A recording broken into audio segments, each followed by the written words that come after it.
Hello everyone, আজকে নিয়ে চলে এলাম তোমাদের সাথে অন্যরকম একটা ভিডিও শেয়ার করতে।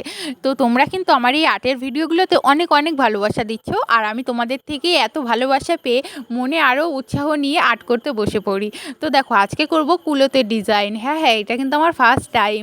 কেমন হচ্ছে তোমরা দেখতে থাকো। আর এই কুলোর মধ্যে আমি ডিজাইন করব, একটা বর আর কোণে আর্ট করব। কেমন হচ্ছে তোমরা পুরোটা দেখতে থাকো। ভীষণ ছোট্ট একটা ভিডিও, স্কিপ না করে পুরোটা দেখতে থাকো। আর তোমরা আমার কিন্তু ডিজাইনের ভিডিও বলো, মানে ধরো আমি ব্লাউজে ফেব্রিক দিয়ে ডিজাইন করি, থালা গ্লাস বাটি এইসব ডিজাইন করি, যা কিছুই করি না কেন এই আর্টের ভিডিওগুলোতে তোমরা আমাকে অনেক ভালোবাসা দাও। আর তোমাদের ভালোবাসায় উৎসাহিত হয়েই আমি এই কাজগুলো করতে থাকি। আর আমি কিন্তু ইদানিং অর্ডার নেওয়া শুরু করেছি। তোমরা যদি চাও আমাকে অর্ডার করতে পারো। তো তোমরা আমাকে কমেন্ট করে বলো তোমাদের কার কেমন কি লাগবে, আমি অবশ্যই তোমাদের পছন্দ মতন জিনিস তৈরি করে দেবো। তো এই যে দেখো, পুরো কুলোটা আমি আগে নীল কালার করে নিলাম, তারপরে সাইডে অরেঞ্জ কালার করেছিলাম। এখন যেহেতু বরকনে আর্ট করব, সেটা রুল দিয়ে আমি ভালো করে আগে আর্ট করে নিলাম, তারপরে কালো কালার দিয়ে আমি ভালো করে বর্ডারটা করে নিলাম, না হলে কালার করতে ভীষণ অসুবিধা হবে। তো চলো তোমরা পুরো ভিডিওটা দেখতে থাকো, আশা করছি সবার খুব ভালো লাগবে। আর যতটুকু পেরেছি তোমাদের সঙ্গে শেয়ার করেছি। আমি নিজে আর্ট করেছি, নিজেই ক্যামেরা করে নিজে ভিডিও করেছি। তোমরা তো বুঝতেই পারছো কত কষ্ট করে আমি ভিডিওটা করেছি। আমার এই ভিডিওটাতে তোমাদের যদি ভালো লাগে অবশ্যই একটা লাইক করো, কমেন্ট করে জানিও কেমন লাগলো। আর এই যে আমি কিন্তু এই টাইপের মানে আর্ট এই প্রথমবার করছি। এই টাইপের বলতে গেলে কুলোতে আর্ট করা কিন্তু ভীষণ কঠিন। আমি যখন ভিডিওতে দেখলাম এরকম আর্ট, তখন মনে মনে ভাবলাম যে অনেকটাই সোজা, কিন্তু যখন করতে গেলাম তখন বুঝলাম যে না, অতটাও সোজা না। কিন্তু মানুষ চাইলে সব কিছুই করতে পারে। যেমন আমি মনে মনে ভাবলাম যে কুলোতে যখন আমি প্রথমে রুল দিয়ে আর্ট করছিলাম, রুলটা একবার এইদিকে চলে যাচ্ছিলো তো ওইদিকে, তারপরে ভাবলাম আমি হয়তো আর পারবো না। তো তারপরে মনের একটা সাহস নিয়ে বললাম না, আমাকে পারতেই হবে। যেহেতু তোমাদের এত ভালোবাসা পাচ্ছি, আমাকে তো পারতেই হবে, তাই না? দেখো, তোমাদের সাথে কথা বলতে বলতে আমার কিন্তু অনেকটাই আর্ট করা এগিয়ে গেছে। আর পুরোটা আমি তোমাদের সঙ্গে শেয়ার করতে পারছি না, সেই জন্য আমি দুঃখিত। তোমাদেরকে তো আগেই বললাম আমি নিজে আর্ট করছি, নিজে ভিডিওটা মানে শ্যুট করছি আর কি। এক হাত দিয়ে আর্ট করছি, এক হাত দিয়ে ভিডিও করছি। ভাবো তাহলে কতটা কঠিন ব্যাপার। তো এই যে দেখো, আমার প্রায় বরকনেটা মোটামুটি আর্ট করা হয়ে গেছে। এখন ওদের শাড়ি, বরের পাঞ্জাবিটা ডিজাইন করব, বইয়ের শাড়িটা ডিজাইন করব, বইয়ের গয়নাগাটি পরাবো, আর নাক চোখ মুখ এসবই আঁকবো। তো চলো তোমরা পুরোটা দেখতে থাকো। আর এই যে দেখো, পাঞ্জাবিটা কিন্তু আমি একদম সিম্পলের মধ্যে রাখতে চেয়েছিলাম, কিন্তু আর্ট করতে বসে আমার মনটা এক কথা বলে, আর আমার হাত আর এক কথা বলে।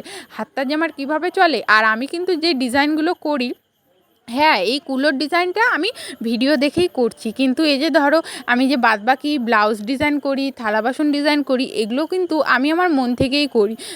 আমি যেমন মানে আমি আগে থেকে আর্ট করতে মোটামুটি ভালোবাসি।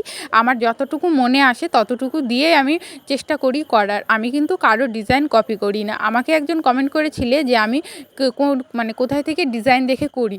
না গো, আমি কারো ডিজাইন কপি করি না। আমার মন থেকে যতটুকু আসে আমি ততটুকুই তোমাদের সঙ্গে শেয়ার, মানে আমি ডিজাইন করি, আর সেই ভিডিওটাই তোমাদের সঙ্গে শেয়ার করি। আমি আর্টটা শুধু এই ভিডিওর প্রফেশনে এসে তারপর থেকে আর্ট করছি সেটা না। আমি ছোটোবেলা থেকে মোটামুটি আর্ট করতে ভালোবাসি। সেরকমভাবে আমার আর্ট শেখা হয় না, সেই জন্য অতটাও ভালো পারি না। যতটুকু পারি ততটুকুই করি। তো এই যে দেখো, কথা বলতে বলতে আমার শাড়ির ডিজাইন হয়ে গেছে, আর জুয়েলারিগুলো মোটামুটি সব কিছু হয়ে গেছে। এখন টিকলিটা পরাচ্ছিলাম, আর মনে মনে ভাবছিলাম এই সময়গুলো যদি আমার আগে আসতো, কারণ আমার বিয়ের সময় না এই সব কিছু ছিল না। যদি থাকতো তাহলে আমি অবশ্যই করতাম আমার বিয়েতে। এই যেমন ধরো বিয়ের পিঁড়ি ডিজাইন, পানপাতা ডিজাইন, তারপরে এই যে কুলো ডিজাইন, এই সব কিছুই ছিল না। যদি সেই সময় এই সব জিনিস আসতো আর কি, ঠিক বেশি দিনও না, 3 বছর আগের কথা বলছি, এসব কিন্তু এতটাও ছিল না। এই 1-1.5 বছর ধরে এইসবের বেশি মানে ঝোঁক আর কি সবার। সেই জন্য আমিও লেগে পড়েছি শুরু করতে, মানে শুরু করে দিয়েছি আর কি। তোমাদের বিয়েতে যদি তোমরা কেউ এরকম কুলো নিতে চাও, বা আমার তো প্রোফাইলে গিয়ে তোমরা দেখতেই পাবে আমি অনেক কিছুই ডিজাইন করি। তোমরা যেটা ডিজাইন করে দিতে বলবে আমি সেটাই মোটামুটিভাবে করে দিতে পারবো। তোমরা আমাকে প্লিজ সবাই একটু কমেন্ট করে জানিও যদি তোমরা নিতে ইচ্ছুক থাকো তাহলে। আর জানো তো, পুরো এই আর্টটা আমি ঠিক বিকেল 3টের সময় বসেছিলাম, আর রাত 10টার মধ্যে কমপ্লিট করেছি। ভাবো তাহলে, এই টানা এতগুলো ঘন্টা আমি কিন্তু এই কুলোর পিছনেই পড়েছিলাম।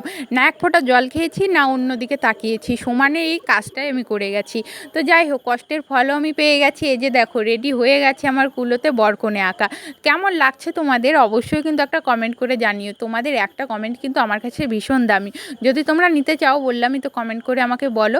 আর ভিডিওটা কেমন লাগলো একটা লাইক করো। আর এর আগে তোমরা হয়তো ছবিগুলো দেখে নিয়েছো, আমার ভিডিওটা দিতে একটু দেরি হয়ে গেল। তো চলো, আর তোমরা যদি আরও এরকম ভিডিও দেখতে চাও সেটাও কমেন্ট করে বলো। তো এই ভিডিওটা কেমন লাগলো জানিও। ভালো লাগলে একটা লাইক কমেন্ট শেয়ার করো। আমার চ্যানেলটাকে তাড়াতাড়ি করে সাবস্ক্রাইব করে দাও। আর ফেসবুক থেকে দেখলে তাড়াতাড়ি করে ফলো করে দাও। আর এই যে দেখো, আমার তো ভাবতেই পারছিলাম না যে এটা আমি করে ফেলেছি এত তাড়াতাড়ি আর কি। যাই হোক, চলো সবাই ভালো থেকো, সুস্থ থেকো, এইভাবে আমার পাশে থেকো। তোমরা আরও বেশি বেশি করে আমাকে ভালোবাসা দাও। তোমাদের ভালোবাসায় আমি আরও উৎসাহিত হয়ে জানি আরও নতুন নতুন অনেক কাজ করতে পারি। তো জানো তো, আমি ভীষণ খুশি হয়েছিলাম এই কাজটা করে। তো চলো, সবাইকে আজকের মতো এখানেই টাটা।